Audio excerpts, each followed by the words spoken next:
परम भागवत परम श्रद्धेय पूज्य श्री गुरुदेव भगवान एवं पूज्य गुरुमा के पावन श्री चरणों में कोटि कोटि प्रणाम तथा हम सब के ज्येष्ठ भ्राता एवं इस मिशन के अग्रधार आचार्य श्री निजू भैया एवं इस दिव्य चेतना सत्संग परिवार के उपस्थित शिक्षक श्री रणधीर भैया एवं मीरा दीदी जी के चरणों में भी शत शत प्रणाम तथा सभा में उपस्थित सभी अध्यात्म जिज्ञासुओं को मेरा यथा योग्य प्रणाम। यह सभा परम आराध्य पूज्य श्री गुरुदेव भगवान की सभा है, उनकी उपस्थिति है। हे प्रभु, मैं सिर्फ आपका हूं, क्यों हूं नहीं जानता। आप अपना माने या न माने ये तो आपकी मर्जी।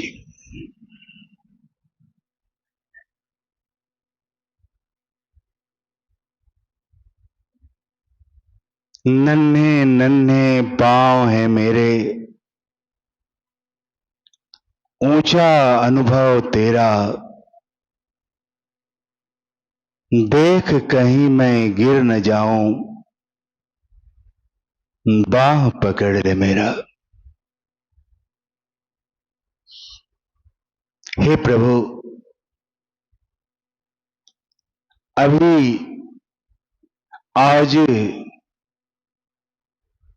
इन समझदारी के कदमों में वो दम नहीं है जो आपके इस विशालते अनुभव का एहसास कर सके। अभी तो ये कदम ठुमक रहे हैं, तेरी गोद के लिए ललायित हैं, लेकिन हालात भी उस बच्चे की भांति नहीं है जो केवल आपकी गोद के लिए रो रहा हो।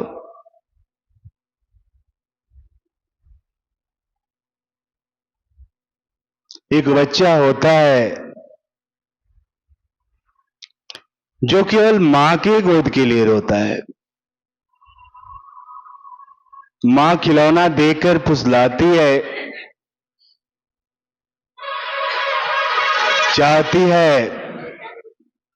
कि बच्चा उन खिलौनों से खेले, पर वो बच्चा केवल मां की गोद के लिए ही रोता है, उन खिलौनों से नहीं खेलता। मां कुछ सगे संबंधियों को भी भेजती है, जाओ उसे चुप करा दो, पर बच्चा माने तो काहे को माने, उसे तो केवल मां चाहिए।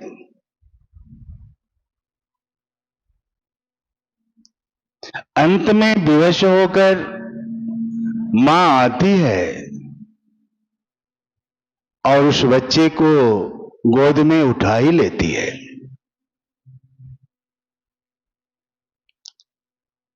लेकिन यहां इस बच्चे के अंदर पुरुषार्थ दिखता है।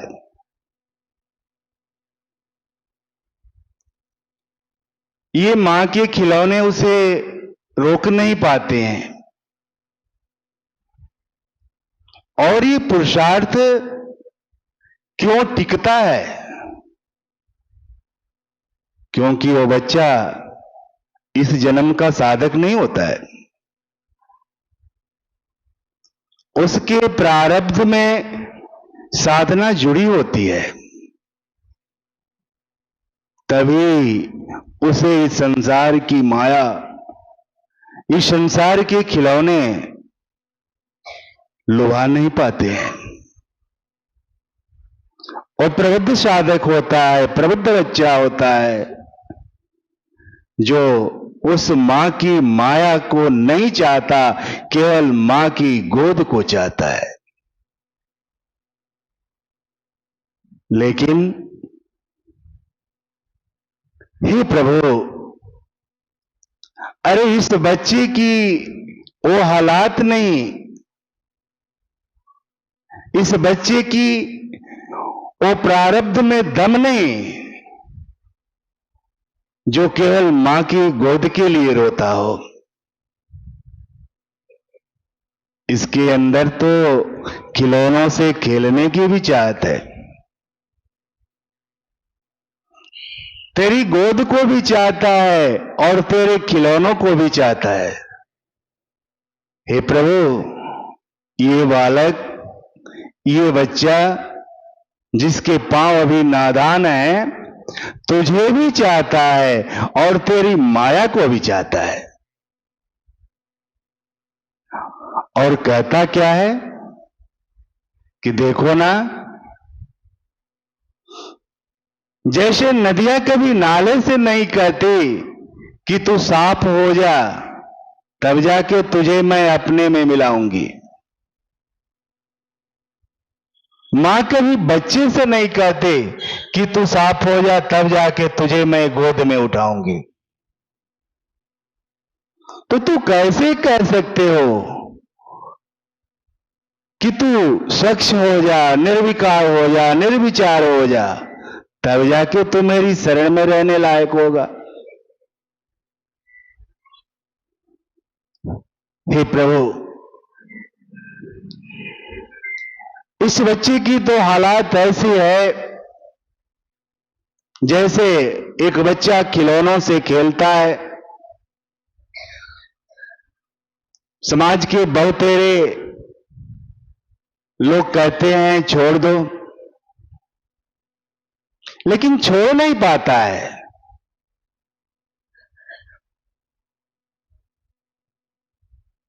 मां तू जानती हो ये कैसे छोड़ेगा, और मां अक्सर जानती है कि ये बच्चा कैसे खिलौनों से छोड़ेगा।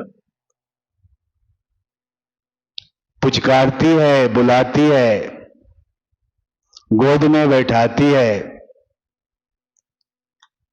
करुणा भरी आंचल उड़ाती है और सुंदर सुंदर लोरी सुनाती है। बच्चा सो जाता है और उसके खिलौने उसके हाथ से अनायास ही छूट जाते हैं।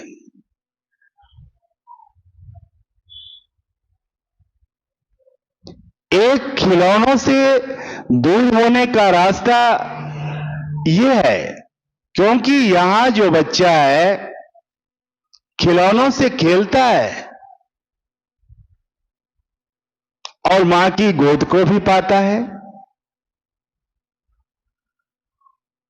तो यहां बच्चे की कौन सी चालाकी काम आती है?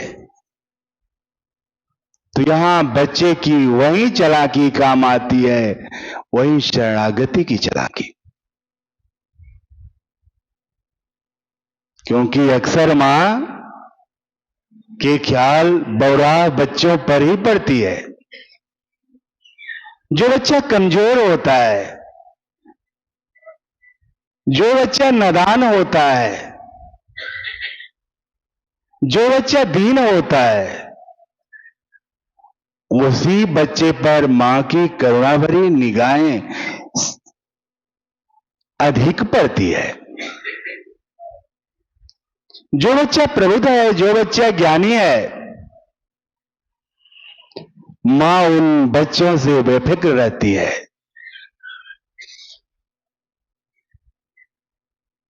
यही हालात हम सब की साधकों की भी है। जब हमारे अंदर साधना की, पुरुषार्थ की अपना बल होता है, ज्ञान का अपना बल होता है, तो कहां जाते हैं? बहुत जाते हैं तो अपने स्वरूप तक जाते हैं।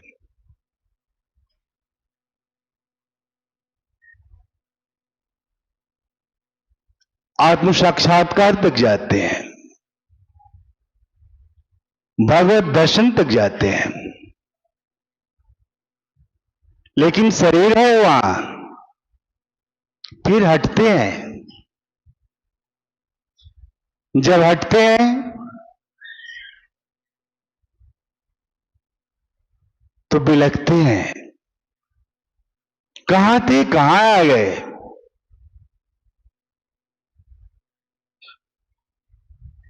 लेकिन जो बच्चा शुरू से ही शरणागत हो जाता है, मेरे पास न बल है, न साधना है, न तप है, न ज्ञान है, मां हम जैसे हैं तैसे तेरे हैं।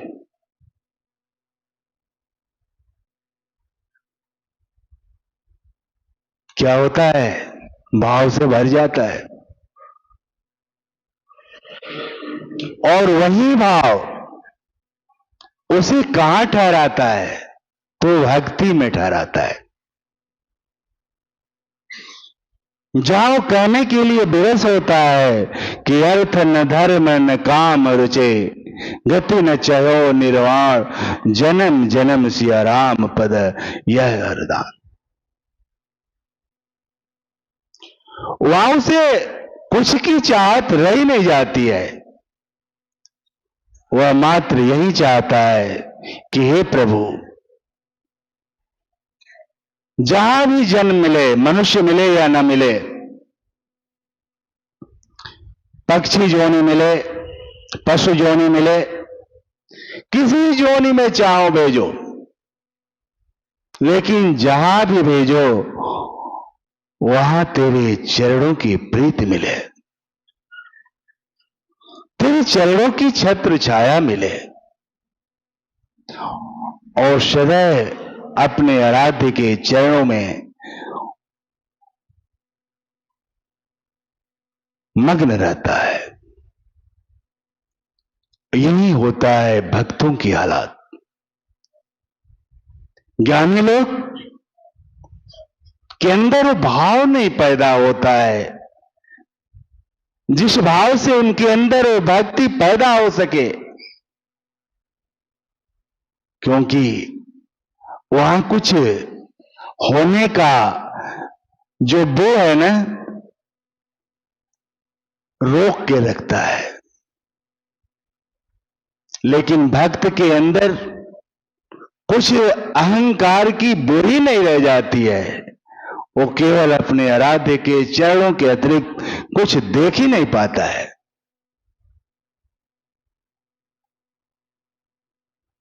आज सिद्धि दिवस की प्रथम बेला में कुछ अतीत की बातें याद आ रही है।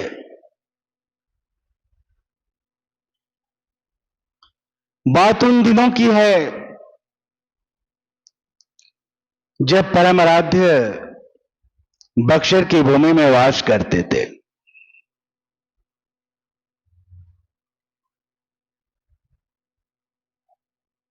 हमें भी मौका मिला उनके साथ रहने का।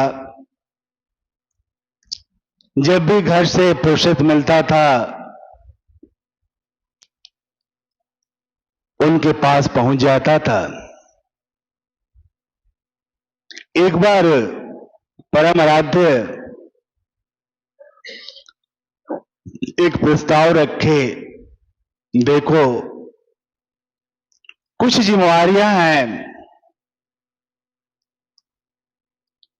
पूरा करनी है,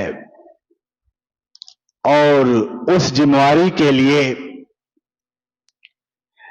मैं संन्यास ग्रहण करने वाला हूं। मैं अवाक हो गया, कहा कि प्रभु मैं भी आपके साथ संन्यास ग्रहण करूंगा। गुरुजी ने कहा कि नहीं, अभी तुम्हें जिम्मेवारियां हैं कुछ, उन जिम्मेवारियों को निभाओ। फिर मैंने प्रश्न किया कि प्रभु आप तो चले जाएंगे, माताजी का क्या होगा?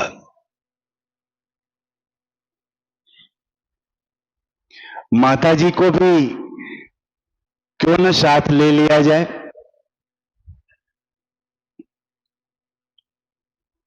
गुरुजी बोले, देखो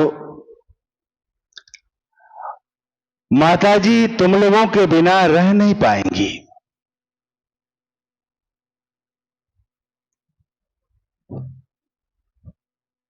फिर मैंने पूछा, तो मैं तो आपके साथ चल सकता हूं ना?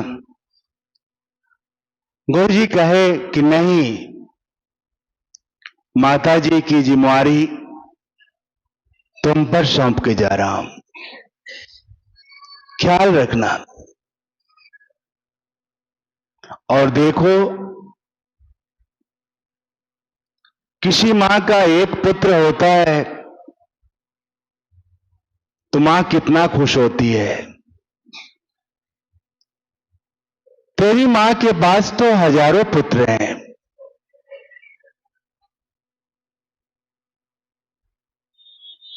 कभी दुखी नहीं रहेंगी। ख्याल रखना इस बात को। आज ये बात मैं इसलिए कह रहा हूं कि कहने के तो हम लोग हजार पुत्र हैं,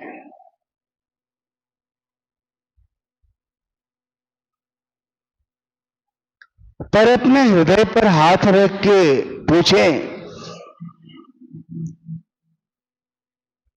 क्या हम अपनी मां की खुशी के लिए कुछ कर पा रहे हैं?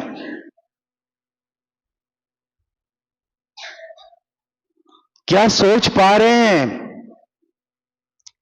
कि मां कैसे खुश रहेगी?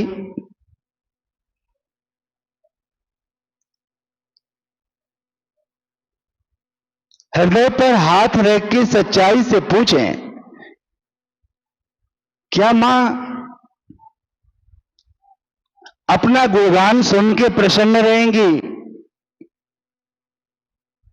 नहीं, कभी मां प्रसन्न नहीं रहती है। अरे मां की प्रसन्नता तो अपने बच्चों की आपसी प्रेम से होता है। मां सदैव यही चाहती है कि मेरे सारे बच्चे आपस में प्रेम से रहें।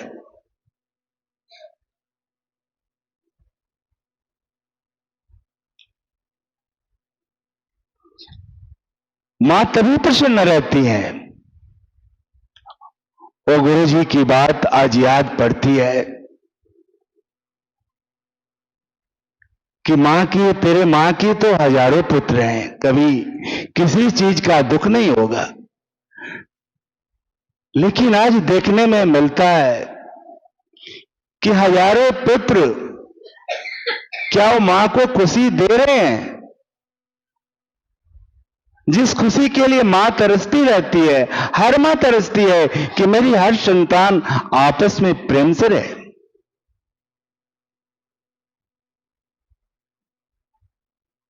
अपनी मां को खुशी कौन दे सकता है? तो हम ही लोग तो दे पाएंगे ना।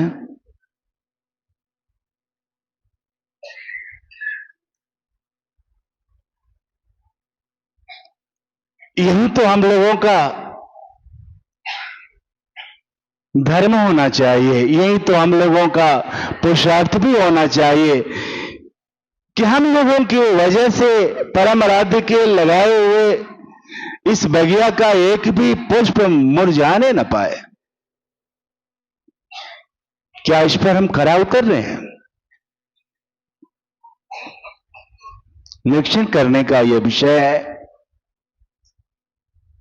और तभी हम अपने आराध्य के ऋणों के कुछ छींटों से ऋण हो सकते हैं।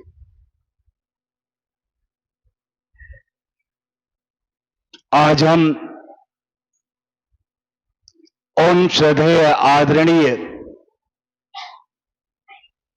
बड़े भाइयों से भी प्रार्थना करेंगे, चाहे वो इस मिशन के शिक्षक हों, चाहे इस मिशन के विशेष कार्यकर्ता हों,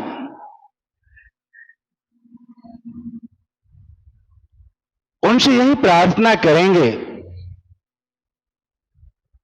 कि जब साधना हर रोहों को पार करके अपनी ऊंचाई पर पहुंचती है ना, तो जो अंतिम रोड़ा है, जो माया का दाना है,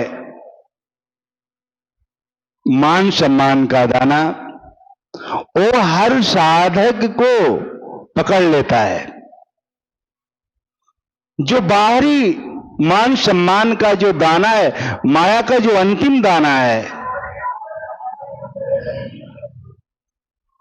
इस दाने के चंगुल में हर कबूतर फंस जाता है, हर तोता उलझ जाता है, क्योंकि माया आगे तो बढ़ने देना नहीं चाहती है। उसमें हमारी हालत क्या होती है? कहने को तो कहते हैं कि बहेलिया आएगा, जाल बिछाएगा, दाना डालेगा, फंसना मत, फंसना मत। और तोता उसी जाल में जाके पुनः फंस जाता है। ये ऐसा दाना है माया का कि कोई तोता बच नहीं पाता है। ये बाहरी मान सम्मान, ये माया का अंतिम दाना होता है, जहां हर तोता उस जाल में उलझ ही जाता है। भले ही कहता है, भले ही प्रवचन देता है कि बहेलिया आएगा, जाल बिछाएगा, दाना डालेगा, मत फंसना, मत फंसना।